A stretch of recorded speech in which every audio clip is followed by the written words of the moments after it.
Hello everyone, welcome again to English second paper course. আজকের ক্লাসে আমরা শিখব প্রিপোজিশন। প্রিপোজিশন কিভাবে সলভ করতে হয়, কিভাবে তা প্র্যাকটিস করতে হয় এবং পরীক্ষার হলে কিভাবে ফুল মার্ক আনতে হয়, তার সব যাবতীয় আলোচনা আমরা আজকে এখানে করব। তাই আর দেরি না করে চলো শুরু করা যাক। ওকে, লেটস স্টার্ট। প্রিপোজিশন খুব কমন একটি গ্রামার। এটা আমরা প্রায় ছোট থেকে পড়ে এসেছি, শুনে এসেছি এবং এটা আসলে কিছু সার্টেন ওয়ার্ডকে ইন্ডিকেট করে। প্রিপোজিশন শুরু করার আগে আমরা এর ব্যাকগ্রাউন্ড সম্বন্ধে কিছু আলোচনা করতে চাই। ঠিক আছে, এখানে আমরা দেখতে পাচ্ছি হোয়াট আর প্রিপোজিশনস। যদি বলি what are prepositions, prepositions are words that show relationship between noun or pronoun and other words in a sentence. Basically noun এবং প্রোনাউনকে প্রভাবিত করে এই ওয়ার্ডগুলো এবং সেন্টেন্সের মিনিংয়ে অনেক ইফেক্ট ফেলায় এই ওয়ার্ডগুলো, এদেরকে প্রিপোজিশন বলে। কিছু সার্টেন টাইপ অফ প্রিপোজিশন রয়েছে বা কিছু ধরাবান্ধা ওয়ার্ড আছে যেগুলো আমরা প্রিপোজিশন আকারে চিন্তা করি, এদের মিনিং হয়, এগুলো আমরা একটা একটা করে দেখব। এর আগে আমরা দেখতে চাই আরও রিলেটেড টপিকগুলো, যেমন what are parts of speech. Parts of speech সম্বন্ধে আমাদের একটু ধারণাটা আবার পুনরায় আনতে হবে। আমরা এখানে দেখতে পাচ্ছি পার্টস অফ স্পিচ হলো এইগুলো: noun, pronoun, adjective, verb, adverb, preposition, conjunction, interjection. ঠিক আছে, নাউন কি? নাউন বেসিক্যালি কোনো কিছুর নামকে নাউন বলে। Rahim, Karim, Albert, anything that you can think about it's a name, it's noun. And also যদি অবজেক্টকে একটা নাম দেওয়া হয় তাহলে ওটা নাউন হবে। যেমন I can tell that this is a mic, this is a watch, and you are seeing me in a camera. So camera, watch, mic, এগুলো এক একটা নাউন। ঠিক আছে, তারপর আমরা দেখতে পাচ্ছি প্রোনাউন। প্রোনাউন হলো যা নাউনকে রিপ্লেস করে বসানো হয়। একটা অবজেক্টকে বা একটা ইনঅ্যানিমেট অবজেক্ট যেটার জীবন নেই, যেটার প্রাণ নেই, তাকে আমরা ইট, দ্যাট এগুলো দিয়ে সম্বোধন করি মোস্ট কেসেসে। এবং যেটা অ্যানিমেটেড অবজেক্ট বা যেটা নড়াচড়া করতে পারে, জীবন প্রাণ এগুলো আছে, তাকে আমরা হি, শি, দে, দেম এই ধরনের অ্যাট্রিবিউট দিয়ে, ওয়ার্ড দিয়ে ইন্ডিকেট করি। এরপরে আছে হলো অ্যাডজেক্টিভ। অ্যাডজেক্টিভ বেসিক্যালি কি? অ্যাডজেক্টিভ হলো ওই ধরনের ওয়ার্ডগুলো যেগুলো আমাদেরকে দোষ, গুণ, অবস্থার সংখ্যা, পরিমাণ সম্বন্ধে বোঝায়। যেমন আমরা কোনো ওয়ার্ড দিয়ে যদি কোনো নাউন বা প্রোনাউনের দোষ বোঝানোর চেষ্টা করি বা গুণ বোঝানোর চেষ্টা করি বা এর পরিস্থিতি কোন স্ট্যাটাসে আছে, কোন স্টেটে আছে তা বোঝানোর চেষ্টা করি, এটা অ্যাডজেক্টিভ হয়। এর উদাহরণস্বরূপ কিছু ওয়ার্ড হলো যেমন গুড, ব্যাড, অনেস্ট, লায়ার, এই সার্টেন টাইপ অফ থিংস। ঠিক আছে, তারপর আমরা দেখতে পাচ্ছি ভার্ব। ভার্ব কি? অ্যাক্টিভিটি। যে কোনো কাজকে সংজ্ঞায়িত করাই ভার্ব। যে কোনো কাজ হওয়াকে, যে কোনো কাজ করাকে আমরা যখন এই অ্যাক্টিভ ওয়েতে বলি যে এটা হচ্ছে বা করা হচ্ছে বা করতেছে, এই অ্যাক্টিভিটি, ক্রিয়া, এই ক্রিয়া হওয়ার ব্যাপারটাই হলো ভার্ব। ঠিক আছে, এর বেসিক ওয়ার্ডগুলো হলো গো, ইট, স্লিপ, প্রত্যেকটা কিন্তু এখানে কাজ বোঝাচ্ছে, একটা ঘটনা বোঝাচ্ছে। ঠিক আছে, আচ্ছা, এরপরে আসছে হলো অ্যাডভার্ব। বেসিক্যালি এলওয়াই যুক্ত ওয়ার্ড, 90-95% এলওয়াই যুক্ত ওয়ার্ডই অ্যাডভার্ব। অ্যাডভার্ব কী করে? অ্যাডভার্ব অ্যাকচুয়ালি ভার্বকে এমফেসিস করে। স্লোলি, হি স্লোলি রিডিং, রিডিং এখানে ভার্ব, স্লোলি এখানে অ্যাডভার্ব। ঠিক আছে, স্লোলি, ফাস্টলি, ভেরিলি, যে ধরনের ওয়ার্ডগুলো ভার্বকে এমফেসাইজ করে, ভার্বকে সবার আগে ইন্ডিকেট করে। ঠিক আছে, এরপর আমরা কি দেখছি? প্রিপোজিশন। আজকের আলোচনা যেটা, প্রিপোজিশন হলো ওই ধরনের ওয়ার্ড যেটা নাউন এবং প্রোনাউনের আশপাশে বসে একে এমফেসিস করে, এর অর্থে এবং ওভারঅল সেন্টেন্সের অর্থে আরও এক্সট্রা ইনফরমেশন অ্যাড করতে সাহায্য করে। এখন কনজাংশন এবং ইন্টারজেকশন নিয়ে আমরা একটু আলোচনা করতে চাই। কনজাংশন হলো কানেক্টিং ওয়ার্ড। এই কনজাংশন যে কথাটা না, এই ওয়ার্ডটার মিনিং হয় যে কোনো একটা রাস্তা বা কোনো একটা মোড়, কোনো একটা জায়গার জাংশন পয়েন্ট। ঠিক আছে, একটা ব্রিজ যেমন একটা জাংশন পয়েন্ট, মাঝখানে নদী থাকে, দুই পাশের ল্যান্ডের জাংশন পয়েন্ট একটা ব্রিজ। তো এভাবে ওয়ার্ডগুলো কাইন্ড অফ ব্রিজ হয়ে দাঁড়ায়। ঠিক আছে, let's say he exercises so that he can get thin. তো সে এক্সারসাইজ করে যাতে করে, এই যে যাতে করে ওয়ার্ডটা যে এখানে ইউজ করলাম, সো দ্যাট, এই সো দ্যাট একটা কনজাংশন। এবং অনেক ধরনের কনজাংশন আছে, কানেক্টরস আকারে এগুলো আমরা ইউজ করে থাকি এবং আমরা সিম্পল কমপ্লেক্স কম্পাউন্ড সেন্টেন্স তৈরি করার সময় এটা ইউজ করে থাকি। আমরা তখন এগুলো আলোচনা করব ওই ক্লাসগুলোতে। এরপরে আসলে হলো ইন্টারজেকশন। ইন্টারজেকশন হলো বেসিক্যালি ওই ধরনের ওয়ার্ড যেগুলো আমরা আমাদের ইমোশন এক্সাজারেট করতে ইউজ করি। বেসিক্যালি এক্সক্লেমেটরি সেন্টেন্স ইউজ করা হয়, যেমন হুররে, অ্যালাস, এই ধরনের ওয়ার্ড যেটাতে আমরা দুঃখ, কষ্ট, বেদনা এই ধরনের বুঝাই, এগুলোকে ইন্টারজেকশন আকারে আমরা ইউজ করে থাকি। ঠিক আছে, তো এইগুলো আমাদের প্রিপোজিশনের পার্টস অফ স্পিচ রিক্যাপ করা। তারপর আমরা দেখতে চাই প্রিপোজিশনাল ফ্রেজেস কি।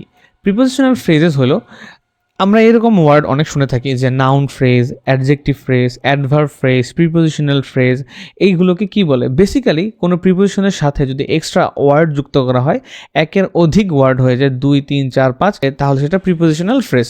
সম্পূর্ণ কমপ্লিট সেন্টেন্স বা অর্থবোধক সেন্টেন্স না, কিন্তু অর্থ বহন করে থাকে। যেমন আমরা যদি বলি ইন অর্ডার টু, এইটা আমরা অনেকবার শুনেছি, অনেকবার বলেছি ইন অর্ডার টু, এই ওয়ার্ডটা, এটা একটা প্রিপোজিশনাল ফ্রেজ। এখানে ইন অর্ডার টু 3টা ওয়ার্ডের কম্বিনেশনে এই ফ্রেজটা হয়েছে।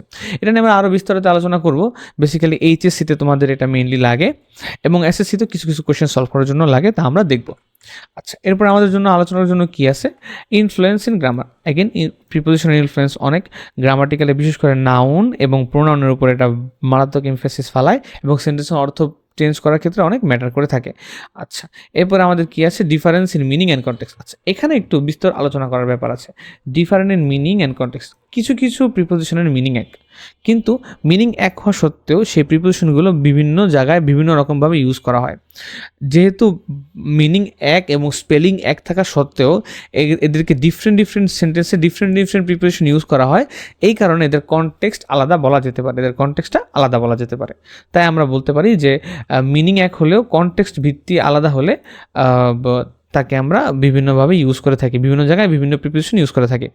তবে কনটেক্সট যারা বুঝতে পারছো না, বা কনটেক্সট মানে কি, একটা ঘটনার আদলে বা আগের সেন্টেন্স এবং পরের সেন্টেন্স এর উপর অর্থের উপর ভিত্তি করে মাঝখানের সেন্টেন্সের প্রিপোজিশনটা কী হবে, তাই আসলে কনটেক্সট। আগে পরের কাহিনী জেনে মাঝখানে ওয়ার্ডগুলো বসানোই কনটেক্সট বলে, ঠিক আছে?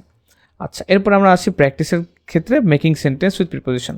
আমরা অ্যাকচুয়ালি আমাদের প্রথম ধাপটা প্রিপোজিশন শেখার ক্ষেত্রে এইভাবেই চালিয়ে যাব। আমরা যেভাবে সাফিক্স প্রিফিক্স শিখেছিলাম, যে সেন্টেন্স মেকিংয়ের মাধ্যমে আমাদের ইন্টুইশনাল স্টাডিটা বাড়াবো প্রিপোজিশনের ক্ষেত্রে। তো চলো আমরা এখন যেটা করব, আমরা কিছু প্রিপোজিশন দেখব যেগুলো দিয়ে আমরা সেন্টেন্স বানানো শুরু করব, এবং আমরা চেষ্টা করব আজকের ক্লাসে সব কভার করতে না পারলেও half of the preparation cover করতে, যাতে করে আমরা পরবর্তী ক্লাসে পর্যাপ্ত পরিমাণ সময় পাই আরও ডিসকাশন এবং বাকিগুলো শেষ করতে। তো চলো শুরু করা যাক। আমরা এখানে প্রিপারেশন দেখছি আলফাবেটিক্যাল অর্ডারে। এখানে আমরা এ দিয়ে কিছু প্রিপারেশন পড়ে ফেলি। চলো, এতে আমরা বলছি অ্যাবাউট। অ্যাবাউট মানে কি? অ্যাবাউট মানে ব্যাপারে। The talk is about education. তাহলে কথাবার্তাগুলো কী নিয়ে হচ্ছে? এডুকেশন নিয়ে হচ্ছে। তাহলে the talk is about education. এই অ্যাবাউট দিয়ে আরও অনেক সেন্টেন্স হতে পারে। এই অ্যাবাউট দিয়ে অন্যান্য সেন্টেন্স লেখাটাই হলো তোমাদের মেইন কাজ থাকবে।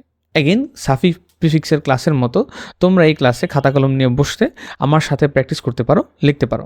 এরপর আমরা কি দেখছি? এরপর আমরা দেখছি হলো অ্যাভভ। অ্যাভভ মানে উপরে। The picture is অ্যাভভ sofa. সোফার উপরে পিকচারটা রয়েছে, ঠিক আছে?